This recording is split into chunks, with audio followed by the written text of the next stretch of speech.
যেখানে যেই নেতা বাধা দিবে জুতা পিরানে নামায় দেওয়া হবে।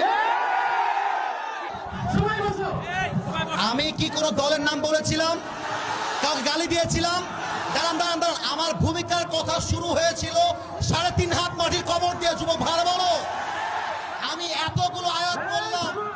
আচ্ছা থামেন উনি, আচ্ছা তোমরা থামো থামো থামো থামেন থামেন থামেন। প্রিয় ভাইয়েরা, আমরা কোনো মারামারি চাই না। আল্লাহর কোরআন দিয়ে আইন চলবে, এটা কোনো রাজনৈতিক কথা হইতে পারে? এটা মুসলমানদের কলিজার দাবি। আগামী সংসদ চলবে কোরআন দিয়ে, যেই প্রেরণাদের পেছনে রাখতেও থাকবে না। যুবক ভাইয়েরা আমার, আপনারা বুঝবেন আমাদের এলাকায়, এটা আমি কিছু বলবো না আজকে। তোমরা আমার সঙ্গে থাকবো তো ইনশাআল্লাহ? তোমরা আমার পক্ষে আছো তো ইনশাআল্লাহ? আবার দেখা হবে রাসূলুল্লাহ ওয়া তাআলা ওয়াসিল মুমিনিন, ইনশাআল্লাহ দেখা হবে ইনশাআল্লাহ।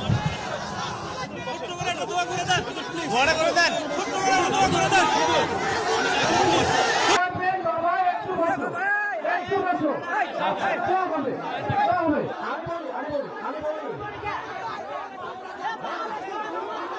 ক্ষমা চাওয়া লাগবে, ক্ষমা চাওয়া লাগবে, ক্ষমা চাওয়া লাগবে এখানে।